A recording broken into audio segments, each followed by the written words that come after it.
everyone, it's Megan, or meowthvader, and today I'm doing a tag because it's Tag Tuesday. So, I'm doing the Nope Trope book tag created by Zoe's All Booked, and she listed her 5 least favorite tropes and then questions that went along with them.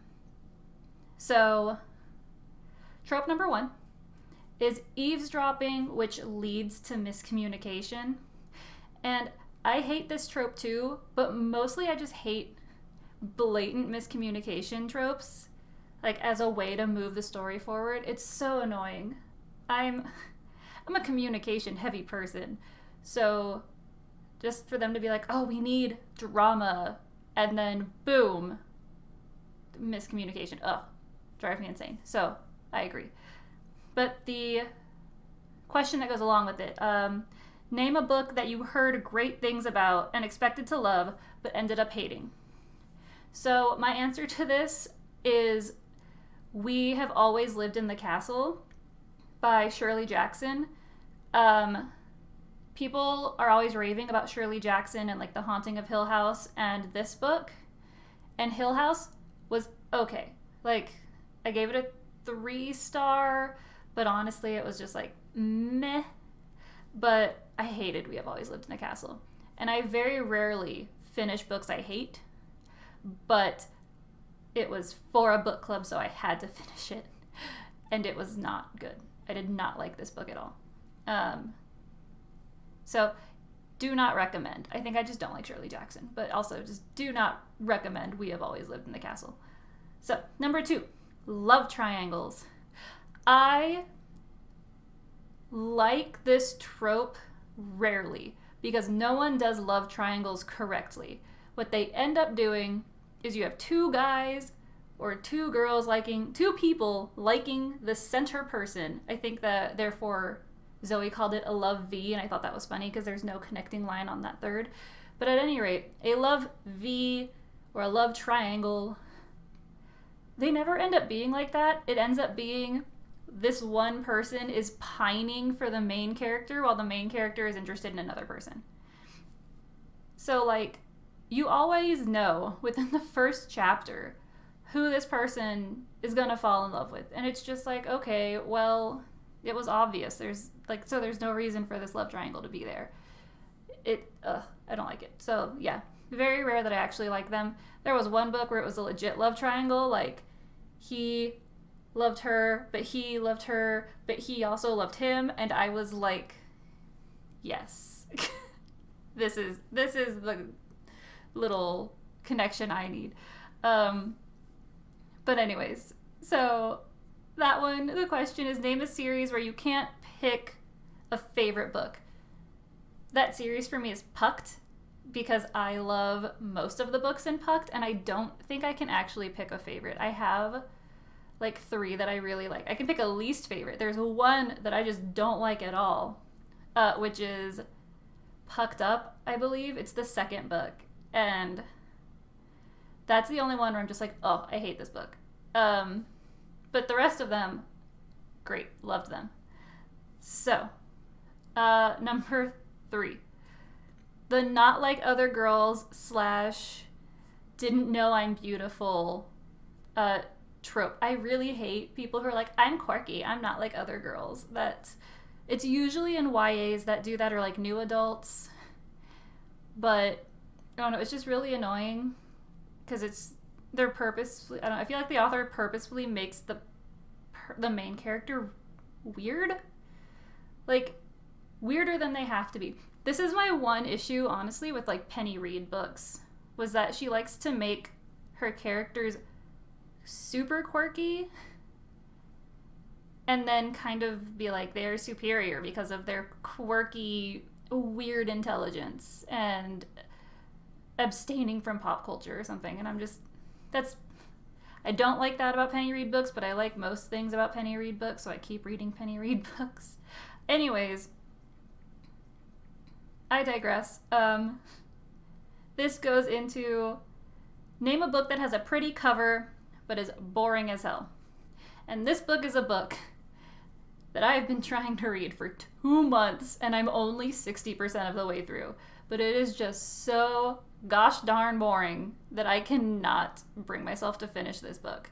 But I don't want to DNF it, but it's just so gosh darn boring. And this book is Dragon Unleashed by Grace Draven. And the cover's gorgeous. Like, look at that cover. It's so pretty. And the first book in the series was so good. And Dragon Unleashed is just so boring. So boring. But I need to finish it, but it's so boring. So yeah, that's my pick for that. For all-consuming love.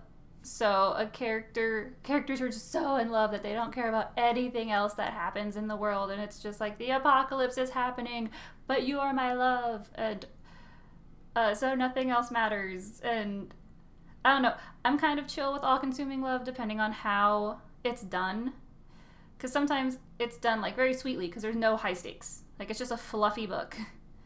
But I can totally get where she's coming from with that one. And that one is Name a Book That Gave You a Book Hangover. So the most recent book that I can think of that gave me a book hangover was Beach Read by Emily Henry. That book just like, it got me in the feels, and it just like emotionally exhausted me, but in a good way. And I needed time to like process my thoughts with this book. It was so good, and I really, really liked it. So yes, Beach Read is that book. The next one is Douchebag Boyfriend. So the boyfriend is just a total dick, like the whole time until like towards the end where they end up being a decent human being. I don't do, like, if you're a douche, I'm like, why is she with you?